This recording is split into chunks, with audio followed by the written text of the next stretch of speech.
हाय guys, मैं हूं Shantanu and Ajay Devgn and Riteish Deshmukh starrer Raid 2 finally theatres पे आ चुकी है। Now just to refresh your memory, साल 2018 में आई थी Raid 1 and since it was a very well made film, box office पे बहुत बढ़िया परफॉर्म किया था उसने। रेड पार्ट 1 की कहानी लूजली इंस्पायर्ड थी from the real life events, from the real life read that was conducted against Congress MLA जिनका नाम था सरदार इंदर सिंह 1980s में, और लगभग 420 करोड़ रुपए की जब्ती हुई थी इस केस पे। इस पूरे रियल लाइफ रेड से बहुत बढ़िया स्टोरी की इंस्पिरेशन ली गई थी रेड 1 में। लिखाई बहुत अच्छी थी रेड 1 की, सिनेमेटोग्राफी बहुत अच्छी थी और साथ ही throughout the film intrigue बना रहा था। जितने भी परफॉर्मेंसेस थे वो भी बहुत बढ़िया थे और यही चीज एक बेहतरीन पार्ट 1 प्रॉब्लम खड़ा कर देता है, इनफैक्ट एक चैलेंज खड़ा कर देता है पार्ट 2 के लिए, क्योंकि डायरेक्ट कंपैरिजंस होने लग जाते हैं पार्ट 2 के पार्ट 1 से। तो क्या रेड 2 एक वर्दी सीक्वल है रेड 1 का? क्या रेड 2 की कहानी इक्वली एंगेजिंग है? क्या रेड 2 की सपोर्टिंग कास्ट की परफॉर्मेंसेस उतनी ही अच्छी हैं जितनी अच्छी थी सपोर्टिंग कास्ट की परफॉर्मेंसेस रेड 1 में? एंड मोस्ट इंपॉर्टेंटली, क्या आपको इस वीकेंड पे ये थिएटर पे जाकर देखनी चाहिए या नहीं? Is it worth spending your hard earned money on? यही सारी हम बात करेंगे आज ऑनेस्टली सेइंग।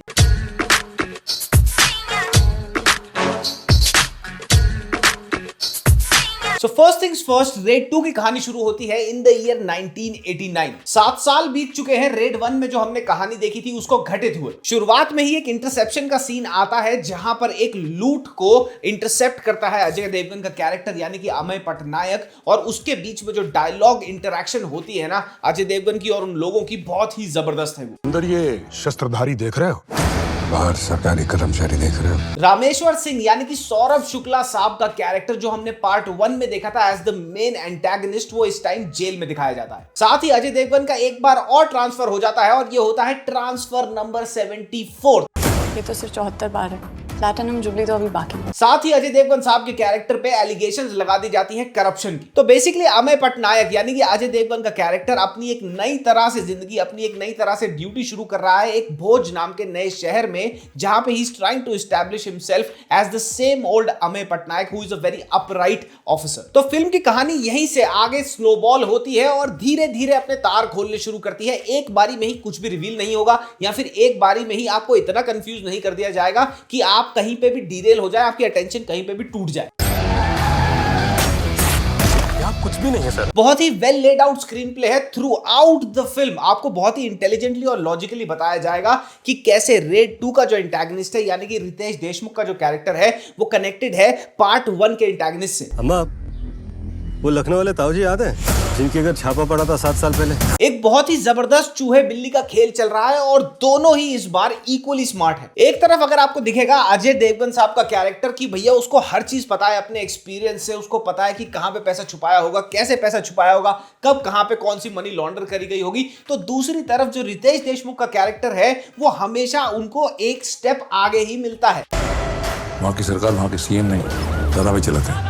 अब जिन लोगों ने रेड 1 देखी है वो लोग अमेय पटनायक यानी कि अजय देवगन जो कैरेक्टर प्ले करते हैं उससे रूबरू होंगे। कैसे अमेय पटनायक बिल्कुल एक कोल्ड चेहरा रखता है, सामने वाले के दिमाग में क्या चल रहा है वो अपनी आंखों से झांक लेता है अंदर, और साथ ही उसको हर चीज की, हर चोरी की निटी-ग्रिटी पता होती है, हर चीज वो निटपिक कर सकता है। लेकिन इस वाले पार्ट में जो स्पाइन है इस फिल्म की, जो सोल है इस फिल्म में, वो है इस फिल्म के विलन यानी कि रितेश देशमुख का character. This is how you create a villain in a thriller drama. Riteish के कैरेक्टर का नाम है फिल्म में दादा भाई, और हर वो ट्रोप जो एक ऐसे पॉलिटिकल पावर के साथ हमने बॉलीवुड में एसोसिएटेड देखा है कि भैया लोगों का मसीहा होगा, अपने घर वालों का बहुत ही दुलारा होगा, लोगों के लिए, गरीबों के लिए काम करता होगा, वो सारे के सारे ट्रोप आपको इनके कैरेक्टर में भी दिखेंगे। But the way he has played it and the way he has been doing everything in the film, you would absolutely love it. पांचवी और सबसे बड़ी चीज आपकी आंख के सामने है पर आप उसे ढूंढ नहीं पाएंगे। एक एक थ्रिल, एक एक twist, every part of this film, everything that you would see in this screen play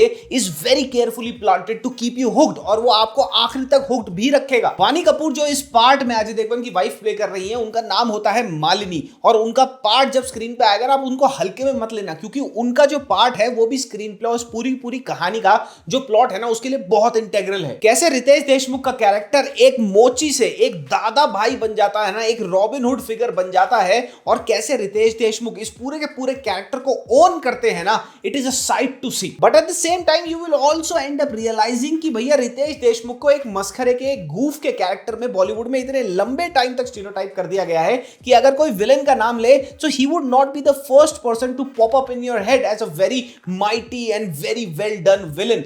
लेकिन इस फिल्म में उनकी परफॉर्मेंस देख के यू वुड बी लाइक कि यार इसको उस स्टीरियोटाइप से निकालो and give him more villainous roles. और जब कहानी चल रही होगी ना, ऐसा नहीं लगेगा आपको कि बहुत सारे ट्विस्ट इधर उधर हैं, बिखरे हुए हैं, ऐसा नहीं है। रैपिडली सक्सेशन में टक टक टक टक करके the twists and thrills will hit you. Saurabh Shukla का कैरेक्टर अमेय पटनायक के चक्कर में जेल में बैठा है, लेकिन अभी भी वो इस फिल्म के प्लॉट में कैसे इन्वॉल्व है और कितने इंट्रिकेटली और क्लोजली इन्वॉल्व है, वो भी देखने वाली चीज है। सौरभ शुक्ला के कैरेक्टर की लिखाई तो जबरदस्त थी ही पार्ट 1 में, लेकिन इस पार्ट में जो ह्यूमरस जोक्स दिए गए हैं उनको, और Saurabh Shukla has never failed in delivering a joke, और यहां भी आपको वही दिखेगा। गरज गया। अब रितेश देशमुख के कैरेक्टर का जो रॉबिन हुड फिगर है उसको लेयर बाय लेयर धीरे धीरे करके अमेय पटनायक जैसा अपराइट ऑफिसर कैसे तोड़ता है, वो बहुत जबरदस्त तरीके से दिखाया गया है। ये कोई नई चीज नहीं है, ये हमने पहले भी देखा है बॉलीवुड में और फिल्मों में भी देखा है, लेकिन the way the director has treated this whole angle is phenomenal. जिनको नहीं पता मैं बता देता हूं, ओरिजिनल रेड की कहानी लिखी थी रितेश शाह ने, और साथ ही अमेय पटनायक का कैरेक्टर जो हमने रेड 1 में और अब जो रेड 2 में हमें देखने को मिल रहा है, वो कोई ऐसे ही फिक्शनलाइज कैरेक्टर नहीं है। रितेश ने एक्चुअली इंस्पिरेशन ली थी 3 real life income tax officer से, उनकी डूइंग से, उन्होंने कैसे केसेस सॉल्व किए, उनका क्या डिमीनर रहा through out solving these cases, और फिर उन्होंने अमेय पटनायक का ये फिक्शनलाइज कैरेक्टर बनाया था। And Ajay Devgn is naturally made for these roles. I mean film देखते हुए तुम्हारे को ये लगेगा कि अजय से बेटर कोई ये रोल कर सकता था, and I personally did not have a second option. पकड़ सको तो पकड़। फिल्म में डायलॉग्स तो बहुत जबरदस्त हैं ही, वन लाइनर्स तो आउटस्टैंडिंग है। एक शॉट में अजय देवगन का कैरेक्टर एक वन लाइनर मारता है और कहता है, मैंने कब कहा कि मैं एक पांडव हूं, मैं तो पूरी महाभारत हूं। अब ये जब आप वार्तालाप होते देखेंगे ना, डायलॉग एक्सचेंज होते हुए देखेंगे, और जिस हिसाब से ये वन लाइनर प्लेस करा गया है और इसकी लैंडिंग कितनी जबरदस्त तरीके से लिखी गई है, you will be an instant fan. मैंने कब कहा कि मैं पांडव हूं? मैं तो पूरी महाभारत हूं। एक शॉट में रितेश देशमुख का कैरेक्टर अजय देवगन के कैरेक्टर को इंट्रोड्यूस करता है अपनी मां से, वो भी देखने वाला है। कौन है ये लल्ला? लल्लन सुधीर नाम का एक कैरेक्टर आपको देखने को मिलेगा फिल्म में, जो प्ले किया है अमित सियाल ने। इनको जो वन लाइनर्स दिए गए हैं ना, वो भी बढ़िया है। हम दिन की वो इग्नोर की हुई सब्जी हैं जो रात को सस्ते में।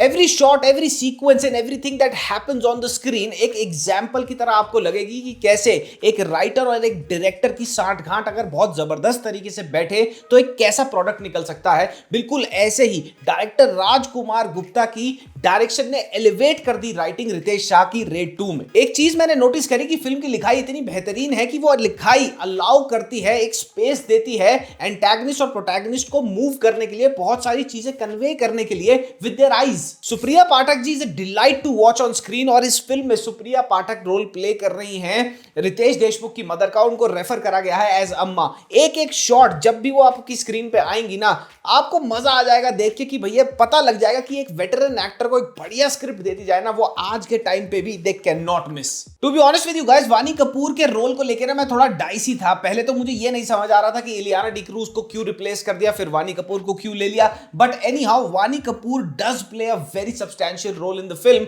और उनकी एक्टिंग चॉप्स भी बुरे नहीं हैं। I really like the way she portrayed her role. Film के गाने कुछ मेक और ब्रेक है नहीं, बहुत ज्यादा इंपैक्टफुल नहीं है और साथ ही बहुत ज्यादा इंपैक्ट लेस भी नहीं है। एक आइटम सॉन्ग जरूर आता है फिल्म के अंदर, काफी लोगों को वो मिसप्लेस्ड लग सकता है, लेकिन वो आइटम सॉन्ग क्यों आता है, किस लिए आता है, किस सेलिब्रेशन के बीच में आता है, जब आपको उसके बारे में पता लगेगा देन यू वुड नो कि यहां पे आइटम सॉन्ग क्यों डाला गया। श्रुति पांडे, विजेंद्र काला एंड नॉनदलेस रजत कपूर साहब, जिन्होंने अभी खौफ में अपने करियर बेस्ट परफॉर्मेंस डिलीवर करी है, all of these guys come together as a very very strong supporting cast in the film. ये एक कमर्शियल फिल्म है, लेकिन येट जब आप इसको देखोगे तो आपको लगेगा कि ये बहुत ही बढ़िया तरीके से आपको एंटरटेन करती है, out and out commercial branded film की तरह नहीं लगती। इस फिल्म के डायरेक्टर राजकुमार गुप्ता का एक्चुअली जादू यही है, इन्होंने नो वन किल्ड जेसिका भी बनाई थी और रेड का पहला पार्ट भी बनाया था। ये कमर्शियल एक डायरेक्शन देते हैं हैं फिल्म को ताकि ये मासेस से कनेक्ट कर सके, मासेस को एंटरटेन कर सके, but at the same time commercial और मासी होने के बावजूद इनका प्रोडक्ट कभी भी ब्रेन डेड नहीं लगेगा। फिल्म में कहीं भी कोई भी चीज ओवरडन बिल्कुल भी नहीं लगती। एवरीथिंग ऐसा लगता है कि बड़े सोच समझ के इंटेलिजेंटली प्लेस करी गई है। सुधीर के चौधरी इस फिल्म के डीओपी हैं और वो हमेशा से आउटस्टैंडिंग रहे हैं, और यहां पे भी जो शॉट्स और सीक्वेंसेस हैं, जो कलर पैलेट्स चूज किए हैं,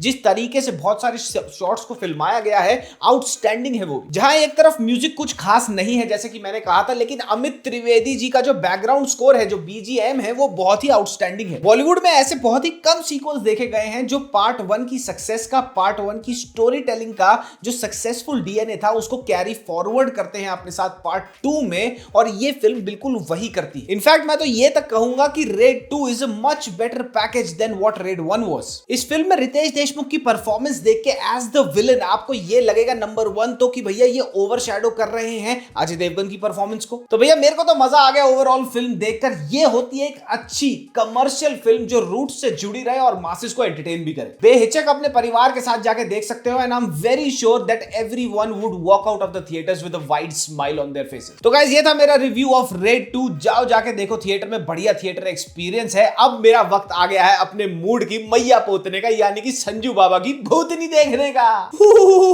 हॉरर कॉमेडी आ गई, हॉरर कॉमेडी। मियां क्या चप्पल छाप ट्रेलर था भूतनी का, देखा तुमने? ग्रीन स्क्रीन जिटर कर रही है पीछे, कितने सारे शॉट्स में तो पीछे ग्रीन स्क्रीन है और आगे आदमी खड़ा हुआ, ग्रीन स्क्रीन गलत काटी हुई है। वाह, मुझे लग रहा है संजू बाबा के पास ना दारू बेच बेच के ना पैसा बहुत आ गया, तो उन्होंने सोचा कहां आग लगाऊं, इसलिए भूतनी बना दी। तो कल मैं आपको रिव्यू दूंगा भूतनी का, और उसके बाद आएगा इंडिया का नंबर 1 शो का रिव्यू ऑन सैटरडे, जो है अजाज खान जी का क्या हाउस अरेस्ट। अगर तुम्हें पता नहीं है तो मैं पहले ही एक छोटा सा टीजर तुम्हें बता देता हूं, दिखाऊंगा नहीं, बता देता हूं कि भैया ये इंडिया का पहला सॉफ्ट पॉर्न रियलिटी शो है। तो धूम धड़ाका होने वाला है फ्राइडे और सैटरडे को, उन वीडियोस को मिस मत करना। तब तक के लिए मामा मियां, लजानिया पप्पी, बाय बाय।